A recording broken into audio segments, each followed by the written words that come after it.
Oh man, it feels good to be back here in Baja once again after an incredible weekend of racing up in California at the first ever USA SUP National Championships.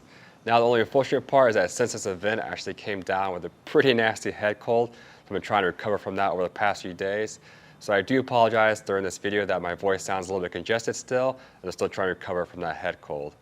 But I definitely want to shoot this video for you guys, give you kind of a full recap, an inside look at how each day went for me in each race, and give you guys an inside scoop of how my overall experience was racing up there in California.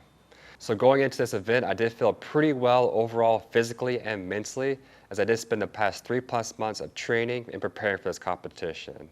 So when I showed up in LA the first day, I did just a nice pre-race or competition workout, just kind of get my body warmed up again, kind of used to the climate there in California, which actually was incredible racing conditions.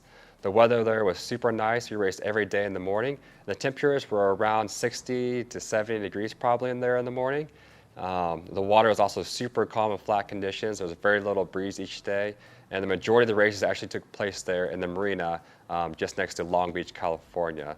So incredible racing conditions. Only downside was the air was super dry there in California, which typically it is that way here in Baja as well, but we're actually in our hurricane season. So with that, I've been training with a little bit more humidity here in Baja. So I went to go compete up there in California. After every single race, my throat definitely felt super dry after the race. And so that's kind of the only downside in terms of the weather-wise of competing there in California.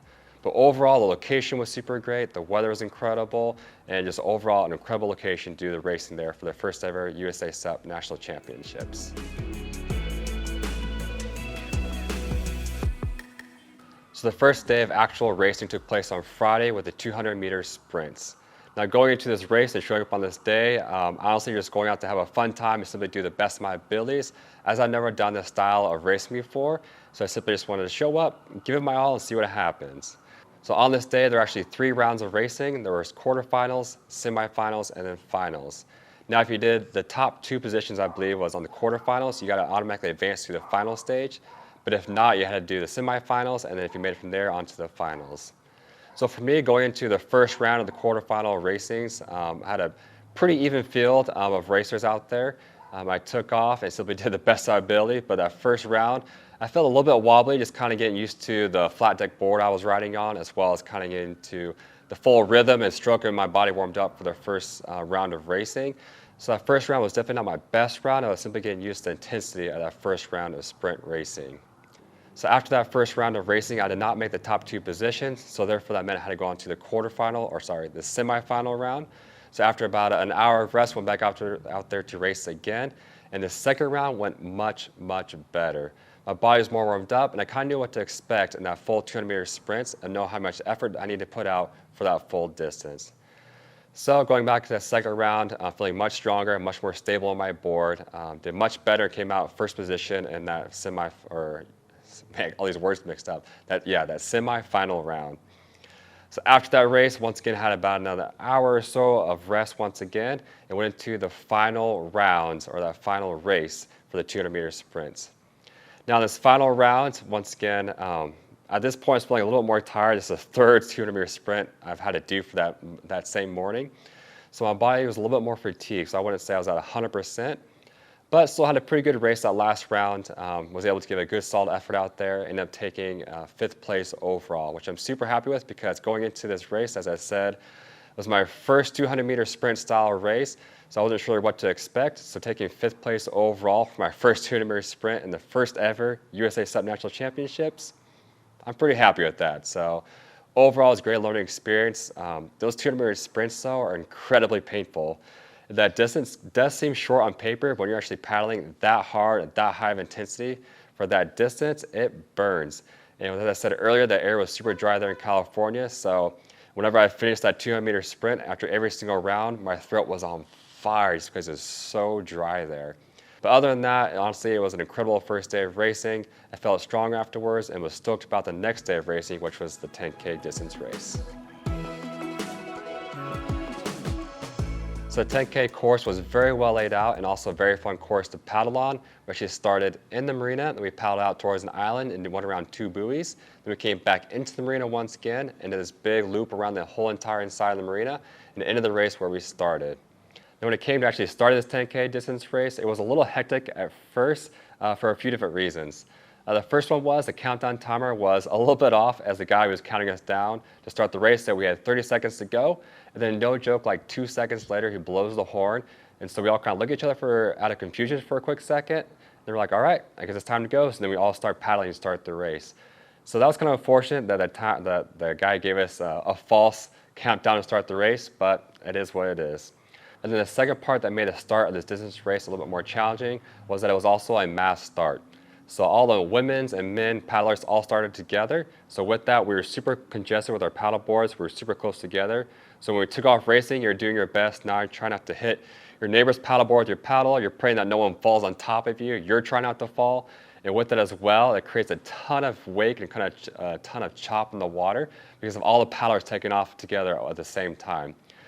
So when I took off, I did my best trying not to hit other people's paddle boards with my paddle. And I tried to get out there towards the front of the pack to get to some cleaner water, as well as try to stick with a faster pack of people or faster paddlers to push myself to do well in this race also.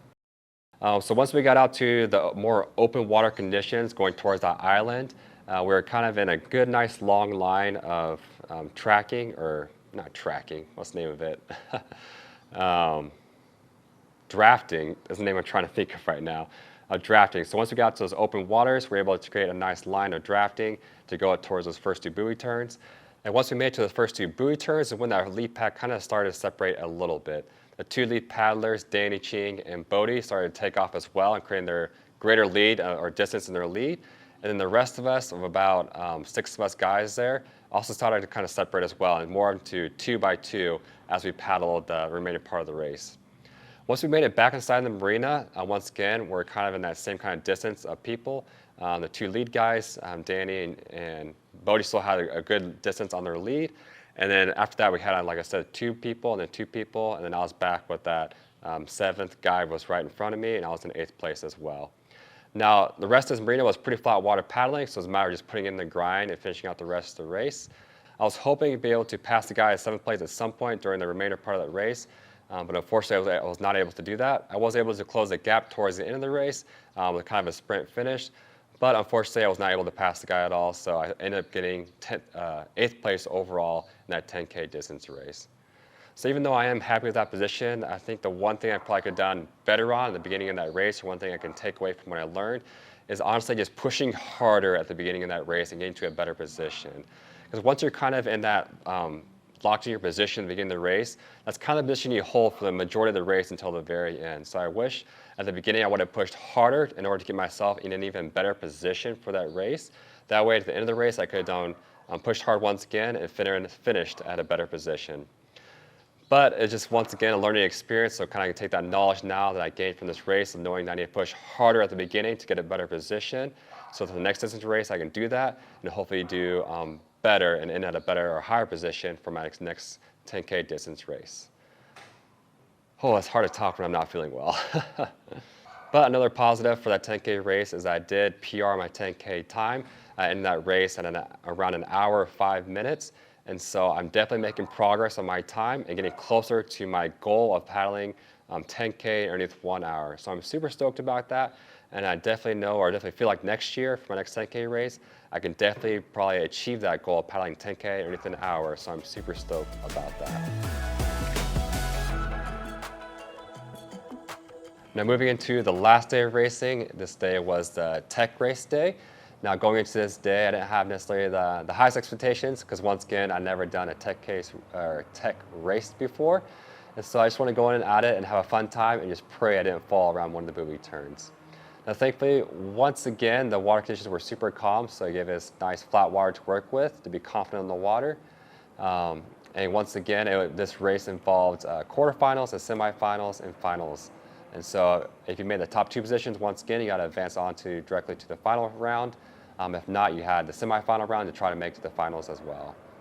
So going to the first round of races, I went out there and just want to do my best of my abilities and have a fun time. And thankfully it paid off. I had good form and was able to pull out a 2nd place position in that first round, which meant that I automatically made it to the final round. So with that, I had about 2+ hours of rest or so until I had to race again. And then Going into that final round, I didn't necessarily feel the best because after that first round of racing, for some reason my nose literally just started draining like crazy after that first race. And so I was feeling a little bit drained, just kind of physically going to that last round, even though I had 2+ hours of rest. But this kind of is what it is. So I went out there, gave the best of my abilities. Didn't have the best start in that last round of the tech race. It was a beach start as well. So when I hit the water, unfortunately, I caught a little bit of chop from some other paddlers and kind of knocked me off balance a little bit.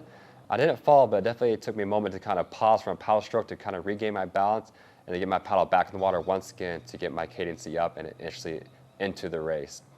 So by that point, by the time I made to the first buoy, I was around, what position I was in? I think I was around 6th or 7th position. And then by the time I made the rest buoy turns and towards the end of the race, I was putting in just as hard as I could the last 200-meter sprint towards the finish line, just paddle as hard as I could, but I was only able to come out in 6th position. But overall, as I said once again, for my first tech race ever, be able to finish in 6th place out of all the paddlers who were there. I'm super stoked about that. I'm proud about it. And it just honestly just had a fun day of racing that day. So overall, for this entire race weekend, I honestly had a super fun time. And the part that I love the most, even more than the competitions themselves, honestly is getting to meet all the other great paddlers out there and simply having a fun time doing what we love together on the water. I'm also super grateful and thankful for my coach, Michael Booth, who helped me get trained and ready for this competition as well. He trained me over the past 2+ months and gave me all my workouts to do in order to get me ready for the competitions. And I do feel like that with his training, I did become a faster paddler and did improve on my times. And I did feel like I was more prepared for these races to compete at them. Even the ones like the sprint race and the tech race, the ones I had no experience in, the workouts he gave me to do in preparation for those helped me be more prepared for those races as well. Now, I'm not going to go into a full depth review of Michael Booth's training in this video, as I will be creating another video here very soon to share with you guys my honest thoughts and reviews of my experience of training with Michael Booth to help you decide as well to see whether his training program would be a good fit for you to use as well for your next race. But overall, man, incredible weekend up there in California, had a fun time, and I'm super stoked to apply all the things I learned from those races to my next race and do even better. That's it for today's video though. If you guys have any other thoughts or questions about my race in California, be sure to share those in the comments down below. I'll catch you guys in the next video.